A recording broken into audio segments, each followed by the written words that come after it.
오늘의 말씀입니다. 고린도전서 9장 19절 말씀입니다.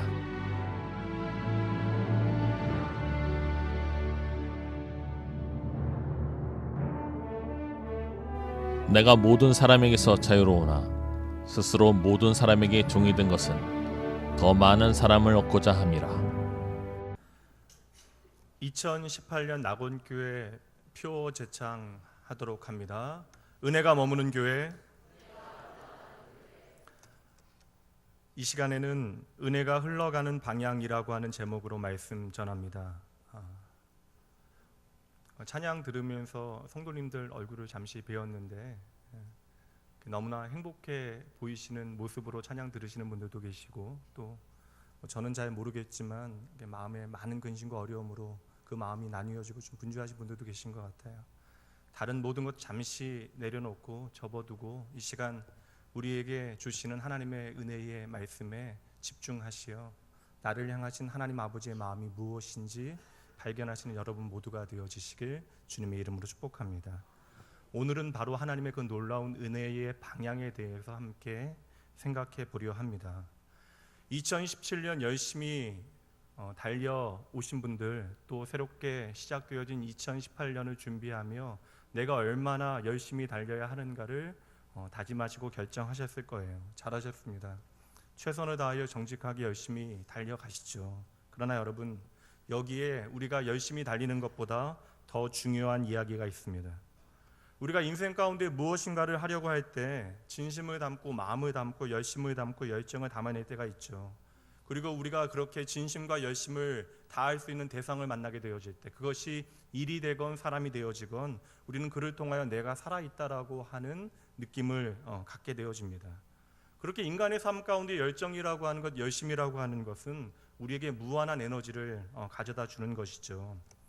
이러한 우리의 삶의 진심이나 열심, 진지함 같은 것은 자동차로 이야기할 때는 연료와 같은 것이에요.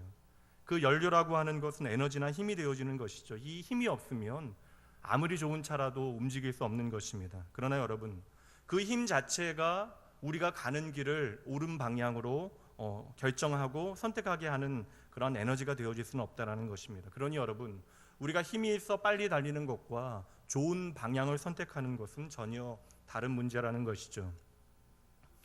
한번 여러분 생각을 해보세요. 만약에 여러분들이 단 한 번도 가지 않은, 언어가 통하지 않은 낯선 나라에 여행을 가신다라고 생각을 해보십시오.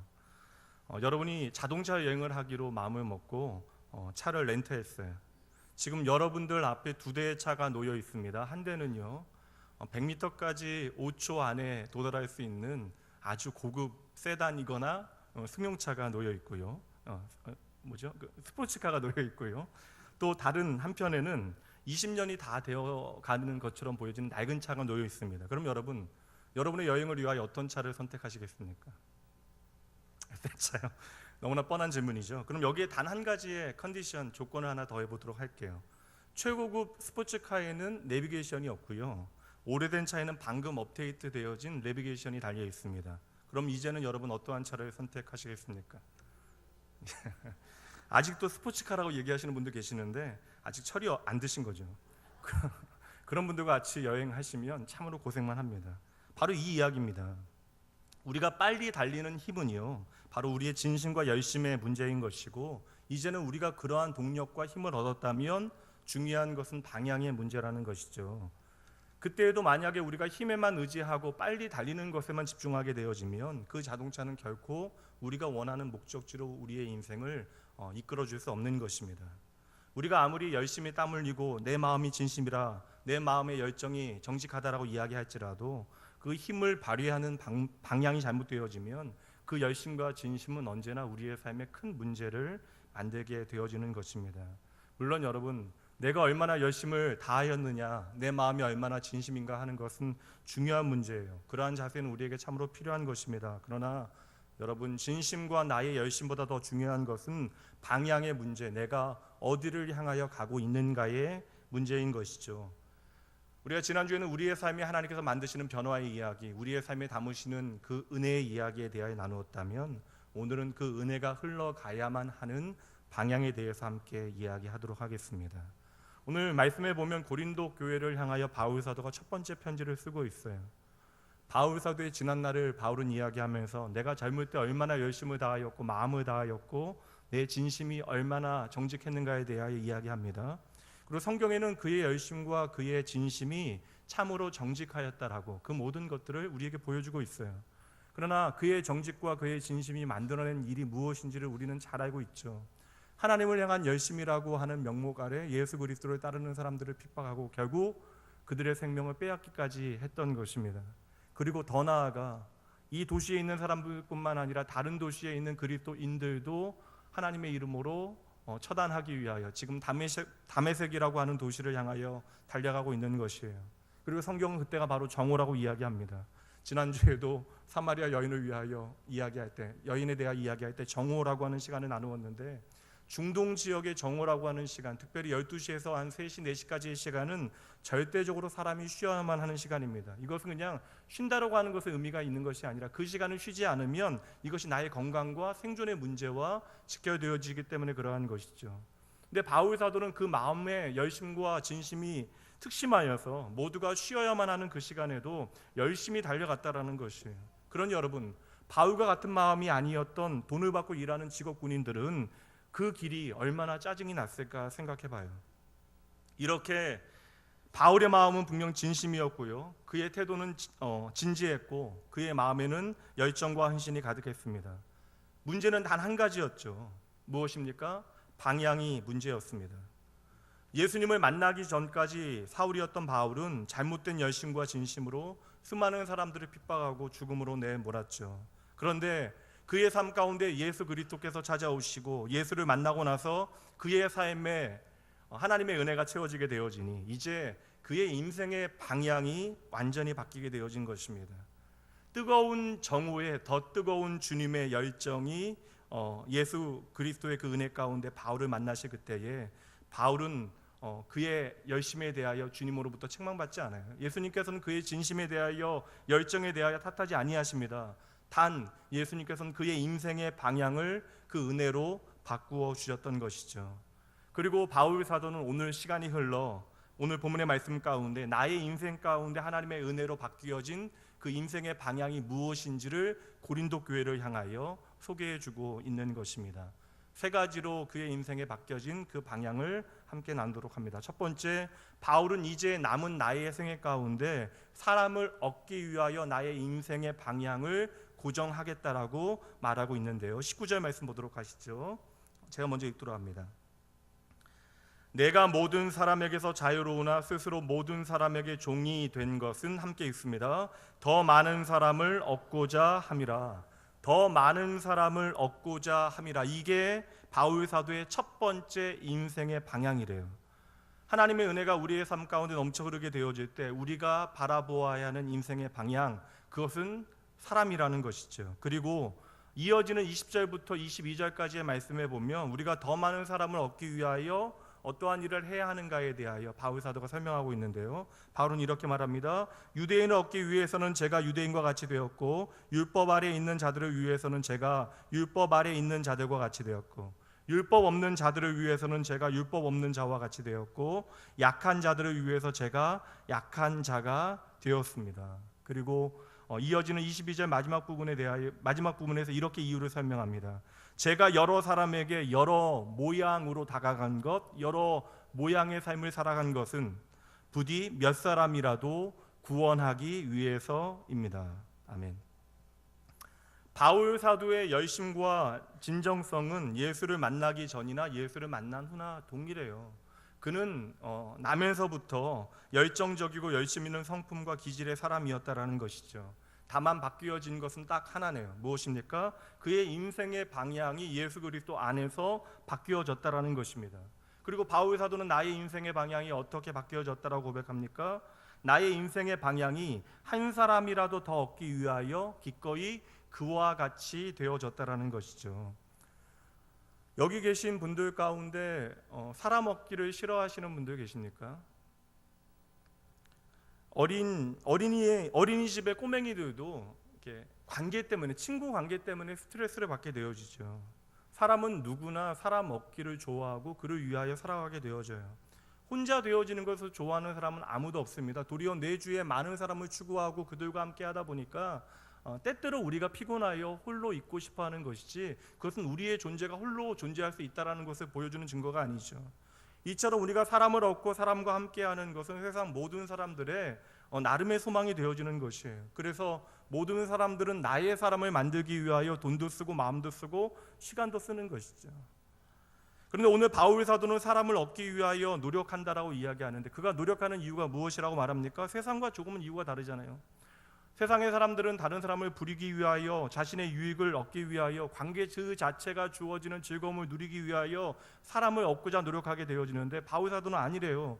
단 한 가지의 이유에 나의 인생의 방향, 사람을 얻기 위한 그런 삶의 방향이 정해졌다는 것이죠. 그것은 바로 한 사람의 영혼을 위하여, 그 사람이 예수의 사람이 되게 하기 위하여 내가 어떠한 모양이 되어지는 것, 내가 어떠한 손해를 보게 되어지는 것은 더 이상 중요한 문제가 아니라고 말합니다. 와닿지 않으시잖아요, 여러분 마음에. 이 인생의 방향이. 여기서 문제가 무엇입니까? 이러한 사도 바울의 인생의 방향, 한 사람이라도 더 얻기 위하여 나는 아무래도 상관없다라고 하는 그 삶의 방향이 얼마나 저와 여러분의 마음을 움직여낼 수 있느냐라고 하는 것이 중요한 문제잖아요. 그러나 여러분 잘 보셔야 합니다. 이러한 바울 사도의 삶의 방향은요, 그의 개인적인 삶의 방향으로 그치는 것이 아니라 오늘 저와 여러분이 예배하고 있는 저와 여러분의 생명 되신 예수 그리스도의 삶의 방향이라는 거예요. 그렇다면 여러분, 이것이 한 개인이었던 바울 사도의 삶의 방향이 아니라 우리가 믿고 따르고 예배하고 있는 우리의 생명 되신 예수 그리스도의 삶의 방향이라면 여러분, 문제는 전혀 다른 양상을 띠게 되어지는 것이죠.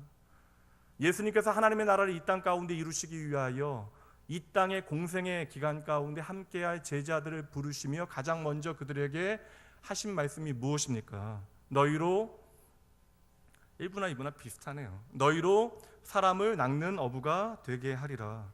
그리고 그들과 함께 3년 동안을, 그 3년이 넘는 시간을 동고동락하시면서 한 사람을 얻고 한 사람을 살리는 것이 어떤 의미인가를 단지 가르침으로만 가르치신 것이 아니라 삶으로 배워내게 그의 삶을 통하여 증거해 내신 것이죠. 친히 예수님께서는 한 영혼이 얼마나 귀중하냐라고 하는 문제를 자신의 삶을 통하여 보여주십니다. 한 영혼을 구해내시기 위하여 그 어떤 경제적인 손실이나 어려움도 기꺼이 감당하셨던 것이죠. 지난주 말씀 나눴지만 사마리아에 버려진 한 여인을 찾아가신 예수님, 죽지 못해 살아가는 그저 육신의 목마름을 위하여 허덕이고 있는 그녀에게 영원한 생명이 무엇인지를 맛보게 하시기 위하여 주님께서는 그 한 영혼을 위하여 자신을 향하여 환호하고 있었던 모든 사람들의 환대를 뒤로 던져놓고 그녀를 향하여 새벽부터 달려가셨던 것이죠. 수천 마리의 돼지떼보다 한 사람의 영혼이 더 중요하다는 사실을 보여주시기 위하여 예수님께서는 그 미치광이 광인 한 영혼을 위하여 거센 풍랑을 헤치시고 찾아가십니다. 그렇게 자신을 찾아오신 예수님을 만난 광인은 그제서야 죽음의 사슬을 끊어내고 다시 세상 안으로 돌아올 수 있게 되어졌던 것이죠. 그리고 여러분, 그 버려졌던 영혼들을 위하여 예수님께서 얼마나 섬세하셨는가를 말씀을 통해서 잘 확인하셔야 합니다. 그들의 존재와 그들의 인격을 얼마나 귀중히 여기시고 섬세하게 대하셨는지를 보셔야 하는 것이죠. 왜요? 그래야 저와 여러분을 같은 마음으로 대하시는 하나님 아버지 마음이 보이는 것이죠. 한 사람을 얻는 것, 이것이 예수님의 인생의 목적이고 그분의 삶의 방향이었습니다. 하늘 보좌를 박차시고 이 땅에 오신 이유도 한 사람을 얻기 위해서, 그 사람을 다시 얻어 하나님께로 보내기 위하여 예수님께서는 이 땅에 오신 것이고, 그를 위하여 저주의 나무 되어진 십자가에 달리신 것이죠. 이것이 바로 예수님의 삶의 방향을 우리에게 보여주는 모든 이야기입니다. 예수님의 말씀에는 그래서 한 영혼에 대한 이야기가 참으로 많이 등장하고 있어요. 누가복음 15장 말씀에 보면 여러분들 잘 아시는 유명한 비유들이 등장합니다. 첫 번째 비유가 잃어버린 양의 비유입니다. 100마리의 양을 가진 목자가 한 마리의 양을 잃어버리자 그 양을 찾기 위하여 밤새도록 밖에 나가 헤매는 장면이 등장해요. 그리고 양을 찾게 되어집니다. 여기까지 말씀이 이상하십니까? 여러분이 100마리의 양을 가진 목자라면 목장을 운영하신다면 한 마리의 양이 사라지면 나에게 남은 99마리가 있으니 그 양 상관없다라고 하시겠어요? 아니잖아요. 지금 2017년 자료는 못 찾, 2016년 자료 보니까요, 양 한 마리 새끼가, 여기 아닙니다. 양 한 마리의 어린 양이 30만 원 이상이 된대요. 40만 원 가까이 된대요. 요새 양고기 좋아하는 사람들 많아서 가격이 더 올라갔답니다. 그리고 다 자라게 되어지면 뭐 130만 원에서 150만 원까지 나간대요. 여러분, 그러면 그 돈 포기하시겠습니까? 밤새도록 예수님보다 더한 열정으로 찾아다니실 수도 있어요. 그러나 여러분, 그 다음에 벌어지는 일이 복음의 이야기예요. 그 다음에 벌어지는 일이 우리의 이해를 뛰어넘는 이야기가 등장합니다. 양 한 마리를 찾아온 목자가 어떠한 일을 벌이죠? 마을 잔치를 벌이잖아요. 한 마리의 양의 가치와는 비교할 수 없는 일을 행하게 되어지는 것입니다. 여기서 여러분, 경제적인 논리로 이 사건을 이해하시겠습니까? 여기서 여러분이 보셔야 하는 것은 무엇이에요? 바로 하나님의 마음이잖아요. 한 영혼이 하나님께로 돌아오게 되어질 때 하늘에서는 기가 막히는 잔치가 벌어진다라는 것이죠. 그러니 여러분, 먼저 무엇을 보셔야 돼요? 저와 여러분의 영혼이 하나님께로 돌아올 그때에 하나님께서는 기쁨의 잔치를 벌이셨다라는 것입니다. 바로 여기서 여러분의 존재의 가치를 확인하셔야 하는 거예요. 오늘 여러분이 진정 기뻐하시고 자랑하셔야 하는 이유가 바로 여기에 있는 것입니다.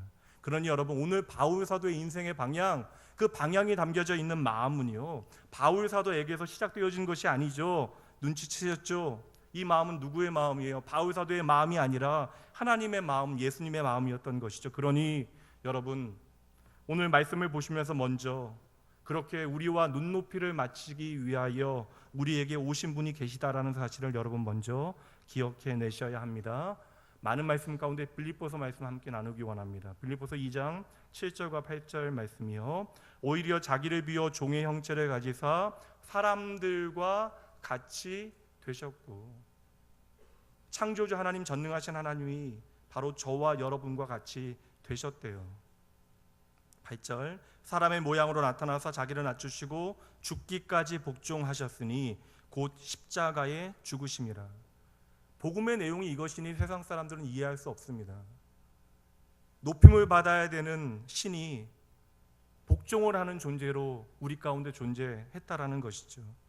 하나님이신 예수님께서 인간의 몸을 입으시고 이 땅에 오시되 그를 통하여 저와 여러분의 구원자가 되어 주셨는데, 이 구원의 경계는 그저 나를 살려내는 것에서 그치지 아니하고 이 땅에 오신 예수님께서는 저와 여러분의 모습으로 저와 여러분의 친구가 되어 주셨던 것입니다.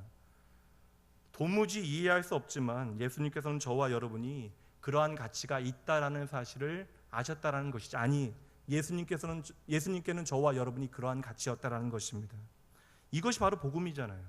그리고 이것이 가당치 않은 하나님의 은혜의 이야기가 되어지는 것입니다. 예수님께서는 그래서 이 땅에 오시어 사람들이 우습게 보고 손가락질하는 소외되고 버려진 사람들의 친구가 되어주셨던 것입니다. 그래서 스스로 거룩한 채 하는 바리새인들은 예수님의 별명을 먹보 술꾼이라고 불렀던 것이에요. 먹기를 탐하고 마시기를 즐기는 자, 그렇게 예수님의 삶을 조롱합니다. 그럼에도 불구하고 예수님께서는 이 모든 욕을 드러내시면서 사람을 얻을 수 있다면 기꺼이 그 자리에 함께 하셨던 것이죠. 그렇게 예수님께서는 우리의 친구가 되시려고 고통받는 자들의 위로가 되어주시기 위하여 기꺼이 고난의 십자가를 짊어지셨던 것입니다. 그러므로 저와 여러분을 위하여 고난받으신 예수님께서는 오늘도 저와 여러분을 향하여 이렇게 말씀하실 수 있는 것이죠. 이 땅에 수고하고 무거운 짐진 자들아, 다 내게로 오라. 내가 너희를 쉬게 하리라. 그래서 십자가 그 마지막 죽음의 순간에도 피 묻은 음성으로 주님께서 내뱉으신 음성이 무엇이에요? 다 이루었다. 다 이루었다라고 하는 예수님의 말씀에 담겨진 하나님의 마음이 무엇이에요? 이제서야 너희를 다시 찾았구나. 오늘 말씀의 바울 사도는 바로 하나님의 뜻을 거역하여 나의 열심만으로 다메섹을 향하여 가는 길에 이 생명의 주님을 만나게 되어진 것이죠. 그리고 이후로 10년 동안 예수님의 마음이 무엇인지 열심을 다하여 말씀을 통하여 익히고 배우게 되어집니다. 그리고 그 과정들을 통하여 바울도 예수님의 인생의 방향을 나의 삶의 방향으로 삼게 되어졌던 것이죠. 그래서 바울 사도가 자신의 인생 가운데 한 영혼을 얻기 위하여 선택한 일이 무엇인지를 우리에게 보여주고 있잖아요. 이제 다시 19절 말씀 보도록 하실까요? 이제 말씀의 의미가 보여주실 것 같아요. 함께 말씀 보도록 합니다. 함께 읽습니다. 내가 모든 사람에게서 자유로우나 스스로 모든 사람에게 종이 된 것은 더 많은 사람을 얻고자 함이라. 아멘. 이것은 여러분 복음의 비밀이 무엇인지 깨달은 사람들만, 그리스도인들만 고백할 수 있는 고백입니다. 내가 자유인이나 스스로 종이 되어진대요. 사람을 얻기 위하여 종이 되어진다라는 것이죠. 여러분, 종이 되어진다라고 하는 것이 실존적으로 이해되지 않는 시대를 살아가며, 여러분 이 개념이 추상적일 텐데요. 종이 되어진다라고 하는 것이 여러분 우리의 실제의 삶에서 어떠한 것을 의미하고 있어요? 종이라고 하는 그 지위 자체가, 포지션 자체가 무엇인가를 포기해야 되는 자리예요. 근데 여러분 그 포기하는 것이 결코 쉬운 것이 아닙니다. 나의 자아, 나의 자유, 나의 권리를 포기해야 하는 자리라는 것이죠. 바울 사도는 이를 위하여 가장 먼저 자신이 자유인이라고 스스로 선포하고 있습니다. 그러면 여러분 기억하셔야 됩니다. 우리가 그리스도 안에서 참 자유를 누리지 않으면요, 우리는 스스로 종이 되어지는 자리를 선택할 수 없다라는 것이죠. 우리가 그리스도 안에 참된 자유를 누리지 못하면 조금만 무시당하게 되어져도 우리는 벌벌벌 떨게 되어지고 부르르 떨게 되어질 것이에요. 그렇게 우리의 삶의 여러 가지 도전들 가운데 우리가 반응하는 것은 여전히 그리스도 안에 우리가 자유하지 못하다라고 하는 의미가 되어질 수도 있는 것입니다. 진정 그리스도 안에서 하나님의 은혜를 깨닫고 건강한 자존감을 가진 사람들은요, 도리어 다른 사람들의 판단과 그들의 정죄함으로부터 자유할 수 있는 사람이 되어지는 것이죠. 이처럼 그리스도 안에서 우리가 참된 자유를 누리지 못하면 스스로 종의 자리에 설 수 없다라는 것이에요. 다시 말씀드리면 우리가 그리스도 예수 안에서 참된 자유를 누리지 못하면 다른 사람들을 섬길 수도 없고 얻을 수도 없다라는 것입니다. 말씀 한 구절 보도록 할게요. 고린도후서 말씀으로 가봅니다. 고린도후서 4장 5절 말씀에 보면 성도의 정체성을 보여주는 중요한 말씀이 있는데, 오늘 말씀과 동일한 말씀이에요. 우리는 우리를 전파하는 것이 아니라 오직 그리스도 예수의 주 되신 것과 또 예수를 위하여 우리가 너희의 종된 것을 전파한다. 그러니까 예수께서 주 되신다는 사실과 우리가 그를 위하여 너희의 종 되어졌다라는 사실을 함께 전파한다라는 것이에요. 우리가 예수 그리스도를 따르는 그리스도인의 정체성을 이처럼 깨닫게 되어지면 우리는 기꺼이 종의 자리에 서게 되어진다라는 것이죠. 섬김을 받는 것으로 만족하지 아니하고 섬기려 한다라는 것이에요. 왜 그래요? 이것이 바로 하나님의 나라의 원리라는 사실을 우리가 깨닫게 되어지기 때문에 그러한 것이죠. 그러면 우리는 기꺼이 나의 권리를 다른 사람을 위하여 내어주게 되어진다는 거예요. 나의 권리를 심지어 빼앗기게 되어지는 그 순간에도 맘상하지 않는다는 것이죠. 상처받지 않는다는 것이죠. 얼굴 찌푸리지 않는다는 것이죠. 왜 그래요? 이유는 단순합니다. 먼저 나를 죽음으로 섬기신 예수 그리스도를 생명으로 만났기 때문에 그러한 것이에요. 그렇다면 여러분, 우리가 이 사실을 너무나 잘 알아서 이 자리에서 하나님을 예배하고 있는데, 그럼에도 불구하고 왜 우리는 사도 바울이 갔던 그 인생의 방향을 향하여 오늘도 머뭇거리며 우리의 발걸음을 옮기지 못하고 있는 것일까요? 왜 우리는 이러한 삶의 방향을 가지고 우리의 믿음의 삶을 살아내지 못할까요? 말씀을 준비하면서 자기 권리를 포기하였던 아름다운 믿음의 삶을 살아갔던 분들에 대한 이야기를 살펴봤어요. 많은 분들이 계십니다. 보령 의료봉사상을 받은 상도동 스바이처 김경희 원장 장로님이셨죠. 바보 의사로 불리어졌던 고 안수현 청년, 일본의 나가노 목사님, 여러분들의 삶을 좀 차근히 읽어봤습니다. 참으로 감동적인 이야기들, 그냥 전하기만 하고 나누기만 해도 가슴을 울려내는 이야기들이 참으로 많아요. 그러나 이 시간 여러분들에게 소개하지 않습니다. 그들이 스스로 종의 자리에 서게 되어진 선택의 이유가 자기 자신에게 있지 않았기 때문에 그러한 것이죠. 그들은 도리어 이 세상을 살아가며 자신의 길을 이어받을 사람 하나조차 얻지 못했어요. 참 아름다운 길이긴 하지만, 우리의 마음을 울려내긴 하지만 말 그대로 어찌 보면 바보 같은 삶을 살아간 것이죠. 그러나 여러분, 그들이 모두 바보 같은 그 길을 걸어갈 수 있는 이유가 무엇이냐는 거예요. 그들이 먼저 나의 인생을 위하여 참으로 바보 같은 인생을 살아가셨던 예수님을 생명으로 만났기 때문에 그러한 것입니다. 여러분, 예수님이 참 바보 같았다라고 하는 이 신성모독의 지나친 이야기는요, 실상 성경이 우리에게 복음으로 들려주고 있는 말씀입니다.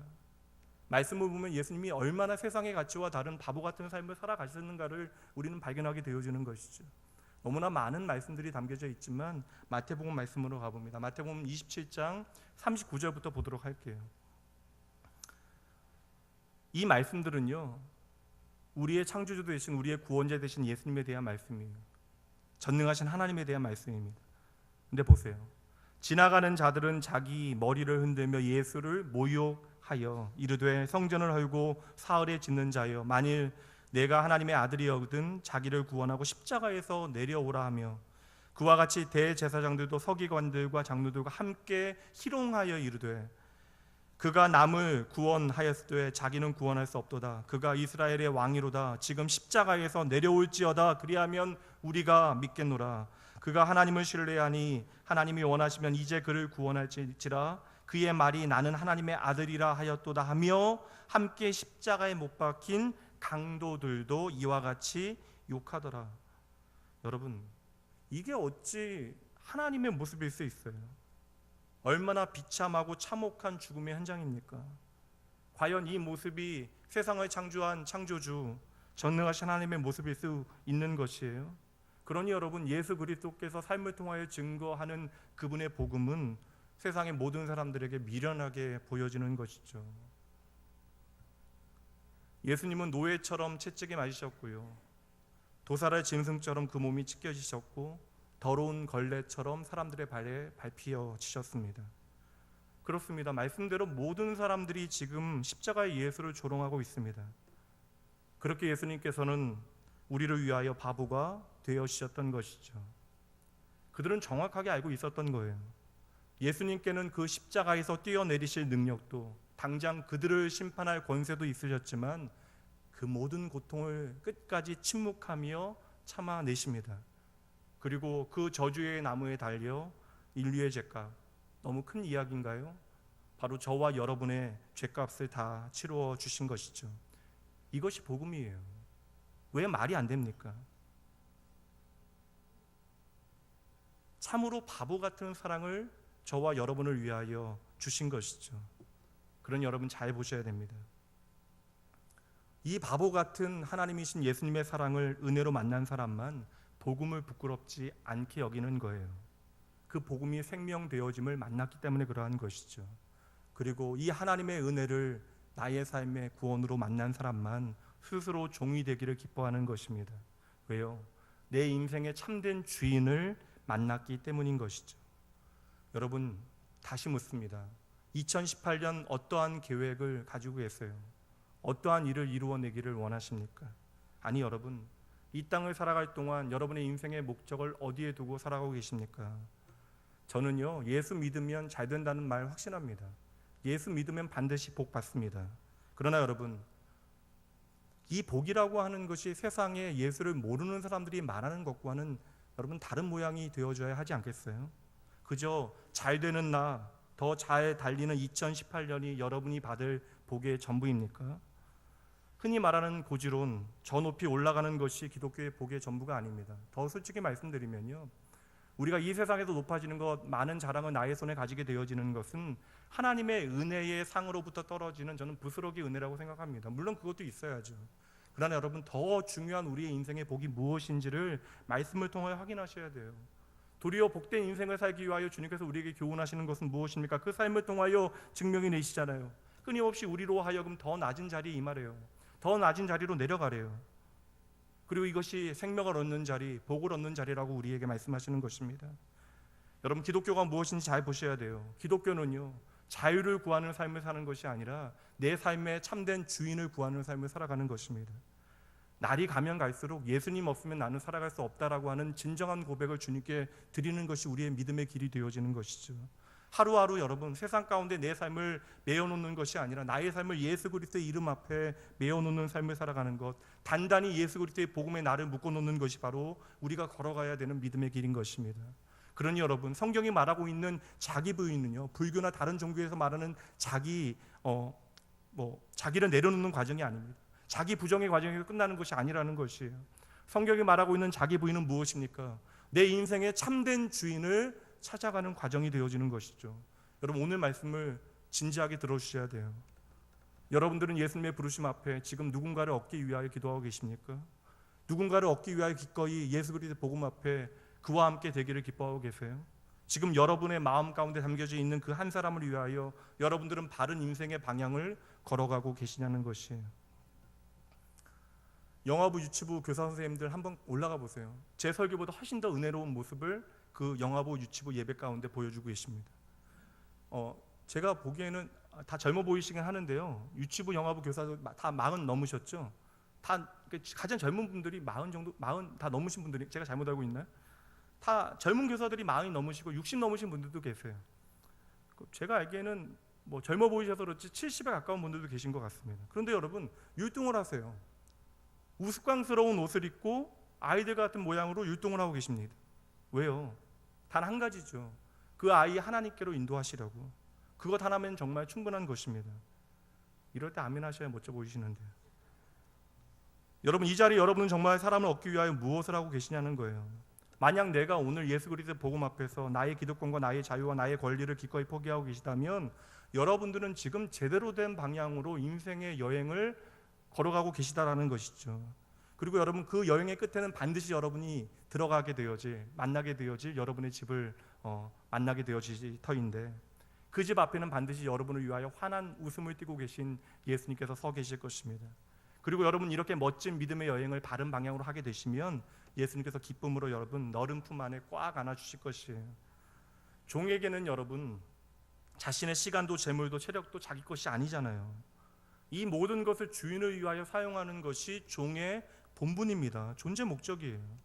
그 다음에 오늘 우리도요, 우리의 인생의 주인을 따라 나서는, 그를 위하여 나의 것들을 내려놓는 그러한 인생의 걸음을 내딛어야 하는 것이죠. 그러나 우리가 억울할 필요가 없습니다. 왜 그래요? 그 주인이 예수님이라면 우리가 충분히 그 길을 걸어볼 만한 것이죠. 여러분의 믿음의 걸음이 하나님의 복음을 살아내는, 또한 그 복음을 증거하는 한 영혼을 향한 믿음의 발걸음 되어지기 주님의 이름으로 축복합니다. 두 번째, 여러분 23절 말씀 보도록 할게요. 23절에서 말씀하는 우리의 인생의 방향은 바로 복음이래요. 23절 말씀 보도록 합니다. 내가 복음을 위하여 모든 것을 행함은 복음에 참여하고자 함이라. 보세요, 여러분, 우리가 예수 그리스도를 복음으로 믿고 그분을 받아들이게 되어지면 우리에게 나타나는 반응이 있습니다. 우리의 반응이 무엇이에요? 감격하는 것이죠. 그리고 감사하는 것이죠. 그리고 그를 통하여 하나님의 이름을 높여드리는 것이죠. 그렇게 우리의 감사의 증거가 기회가 되어지면 다른 사람을 향해서는 어떻게 나타나요? 예수가 복음이라는 사실을 전하는 것으로 나타나게 되어지잖아요. 전도를 안 해보셨으니까 잘 모르시는 거예요. 그렇게 여러분, 예수가 나를 구원하셨다는 사실을 깨닫게 되어지고 예수의 이름이 생명이라는 사실을 기억하게 되어지면, 우리가 그것을 정말 감격하고 감사하게 되어지면 그 예수님을 다른 사람들에게 이야기하고 자랑하게 되어지는 것입니다. 우리가 이것을 두 글자로 전도라고 이야기하죠. 그 말씀이 바로 23절 말씀이에요. 내가 복음을 위하여 행한대요. 내가 복음을 위하여 살아간다라는 것이죠. 그럼 됐잖아요. 근데 다음 구절이 조금 이상해요. 복음을 위하여 행하는 것과 또 무엇을 이야기해요? 복음에 참여하기를 원한대요. 복음에 참여하기를 원한대요. 계속 진행되어지는 과정으로 설명하고 있는 것입니다. 이렇게 여러분, 복음을 전하는 것과 복음에 참여하는 것, 그러니까 나의 본질, 내 자신의 본질을 구별해서 설명하고 있다는 것이죠. 내가 복음을 위하여 수고하고 있는 나의 열정과 복음에 참여하는 것은 조금은 다른 차원의 이야기라고 바울 사도는 설명하고 있는 것입니다. 여러분, 우리가 예수님이 좋으면요, 예수님을 자랑할 수밖에 없어요. 복음을 자랑할 수밖에 없는 것입니다. 그래서 우리가 근데 복음을 전하는 것과 그 복음을 나의 삶의 이야기로 살아내는 것, 그 복음을 체질화하는 것은 다른 문제가 되어지는 것이죠. 그러니 여러분, 우리가 복음을 전하는 삶을 사는 것도 참으로 중요한 일이지만 더 중요한 것은요, 복음이 오늘 나의 삶의 이야기, 나의 체질이 되어질 수 있도록 그 복음을 나의 삶의 이야기로 살아내는 것이 우리의 삶에는 어찌 보면 더 중요할 수 있다는 것이죠. 이것이 바로 복음이 나의 삶의 체질이 되어진다는 것의 의미입니다. 우리가 하나님의 은혜와 사랑을 깨닫고 예수 그리스도의 복음을 전하고 복음을 위해 살아도요, 아직은 예수 그리스도의 복음이 우리 안에 체질화되어지지 않아서 때때로 우리가 엉망이 되어질 때가 있잖아요. 그래서 내가 예수를 정말로 사랑하는데 내 삶에는 미움과 정욕과 악한 마음이 올라올 때가 있다라는 것입니다. 그러니 여러분, 우리는 열심을 다해서 복음을 전하는 삶도 살아내야 되지만 그 복음이 오늘 나의 삶에 적용되어 내 삶의 이야기가 되어질 수 있도록 우리는 믿음의 삶을 살아내야 하는 것이죠. 이것이 오늘 바울 사도가 전하고 있는 두 번째 그의 인생의 방향, 하나님의 은혜가 이끌고 있는 삶의 방향인 것이에요. 바울 사도가 우리를 향하여 무엇이라고 권면합니까? 너희가 하나님의 뜻을 알고 있다라고 이야기하고 하나님을 자랑하고 있고 너희가 교사로 복음을 가르치고 있지만 왜 너희의 속사람은 그렇게 가르치지 않고 있느냐?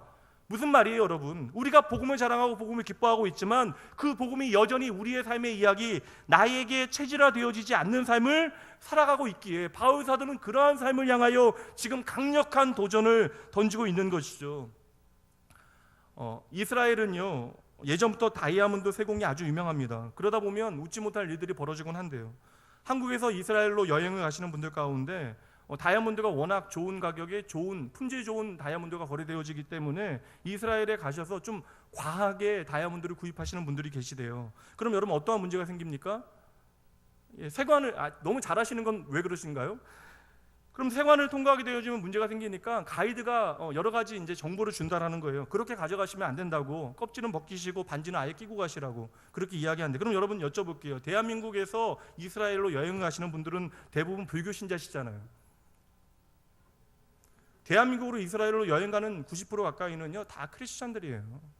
그럼 여러분 아까 전에 가이드의 이야기는 이렇게 바뀔 수 있죠. 그렇게 가져가시면 안 돼요. 권사님 껍질 벗기시고요, 집사님 반지는 손에 끼세요. 뭐 그런 이야기잖아요. 바울이 바로 이 이야기를 하고 있는 거예요, 여러분. 우리의 삶에 대한 이야기를 지금 나누고 있는 것입니다.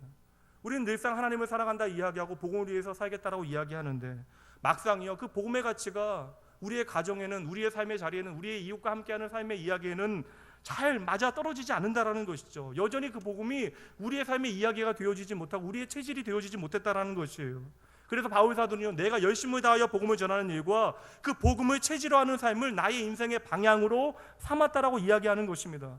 왜 그렇겠어요? 바울은요 내 삶 가운데 확인한 거예요. 내가 예수를 만나고 하나님의 사랑이라고 하는 그 복음을 열심을 다하여 전하고 있는데 여전히 내 마음 안에는요 하나님의 사랑, 하나님이 사랑이시라는 그 복음을 삶으로 살아내지 못하고 있다는 사실을 너무나 확인한 것입니다. 심지어 나의 동역자도 용납하지 못해요. 단 한 번 실수하여 나를 버리고 떠나갔던, 안디옥으로 떠나갔던 마가를 용납하지 못하잖아요. 마가가 잘해보겠다라고 이야기하고 심지어 나를 세워주었던 바나바가 그렇게 부탁하는데도 야, 넌 사역자도 아니야 하면서 다시는 기회를 주지 않았다라는 것이죠. 그러면 여러분 바울 사도의 말대로 마가는 다시는 하나님의 사역자로 세움받지 못합니까?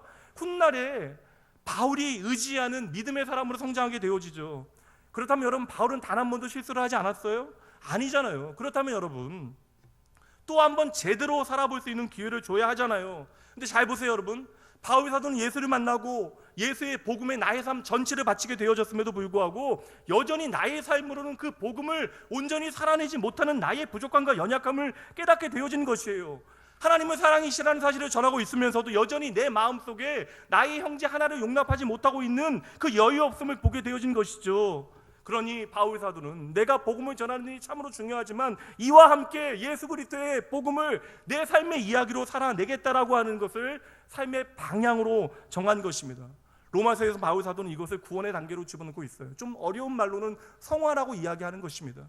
구원에 합당한 믿음의 삶을 살아가는 성도의 삶을 이야기하는 것이죠. 이제 막 결혼해서 경제적인 여유가 없는 좀 어려운 좀 형편인 한 형제가, 제자가 이야기해요.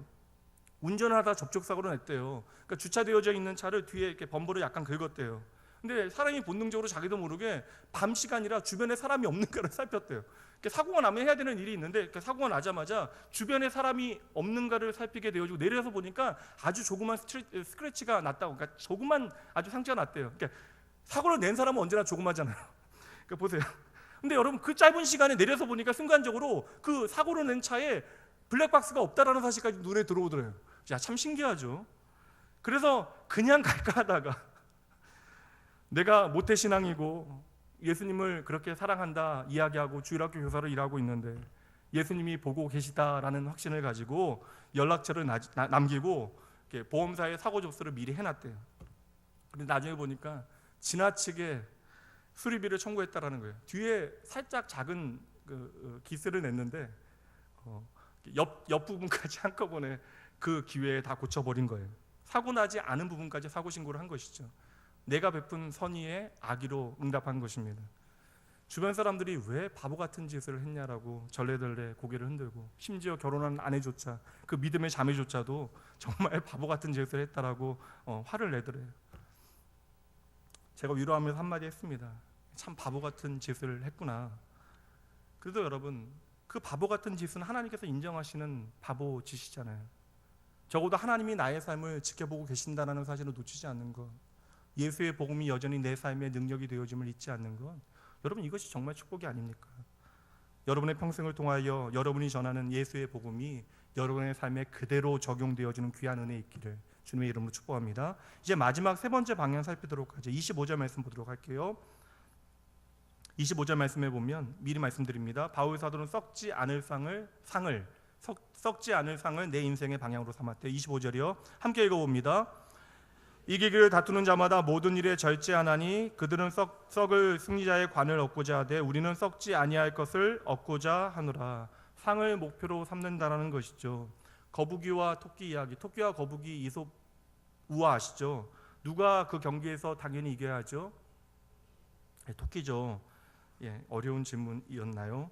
근데 여러분 경기의 결과는 여러분의 기대와 다르게 어떻게 끝나죠? 거북이가 이기는 것으로 경기의 승패는 그렇게 끝나게 되어집니다. 그럼 여러분 거북이가 토끼를 이길 수 있었던 이유는 무엇이에요? 거북이는 다른 거 한 거 없잖아요. 거북이는 처음부터 끝까지 뭐만 봐요? 산 등성이에 있는 깃발 하나만 보고 그 목표를 위하여 그냥 느리지만 꾸준히 걸어간 거예요. 근데 토끼는 왜 그 경주에서 지게 되어졌습니까? 토끼는요 거북이만 보고 달렸잖아요. 그러니까 풋대를 보고 달렸으면 이미 끝났을 경기를 거북이만 보고 달리다 보니까 놀게 되고 쉬게 되고 그러다 잠들게 되어진 것이죠. 너무나 당연한 이야기인데도 우리는 우리의 믿음 생활에 있어서도 토끼와 같이 신앙생활할 때가 참으로 많이 있어요. 이미 예수 그리스도 안에서 움직이는 것이 영원한 것이 아니라는 사실을 우리는 너무나 잘 알고 있음에도 불구하고 여전히 세상 사람들과 동일한 모양으로 변하고 움직이는 것들이 우리의 전부인 양 그것들의 시선을 두고 우리의 삶을 살아갑니다. 성경 안에도요 토끼와 거북이와 같은 이야기들이 참으로 많이 등장해요. 가장 먼저 아벨과 가인 어때요? 아벨은요 언제나 하나님께 자신의 시선을 두고 살았어요. 목적을 두고 살았다라는 것이죠. 근데 가인의 문제는 무엇입니까? 언제나 아벨만 보고 살았잖아요. 심지어 하나님 앞에 예배하는 순간에도 가인의 시선은 아벨만 향하고 있었던 것이죠. 사울왕과 다윗도 마찬가지입니다. 그들 둘 다 하나님 앞에 큰 범죄를 저질렀어요. 어찌 보면 인간적인 시선으로 바라볼 때 사울보다 다윗은 훨씬 더 지독한 잘못을 저지른 밤의 사연을 가진 사람입니다.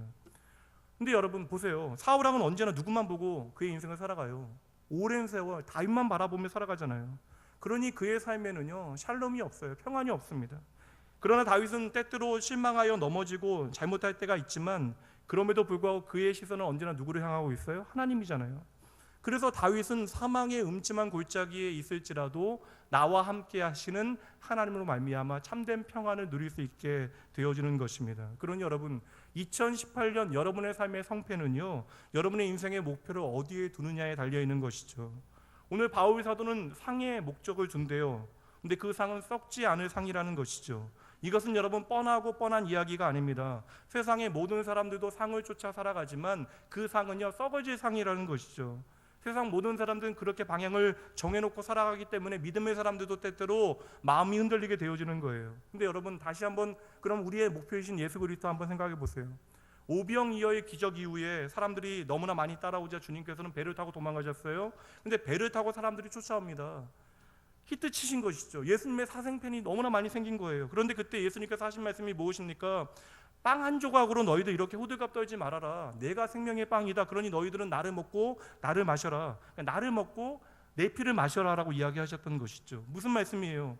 모든 사람들이 지금 예수님을 향하여 환호하고 있고 예수님을 향하여 시선을 고정하고 있을 그때에도 그 기적에 감격하고 있을 그때에도 예수님의 시선은 어디로 향하고 있어요? 십자가를 향하고 계셨잖아요.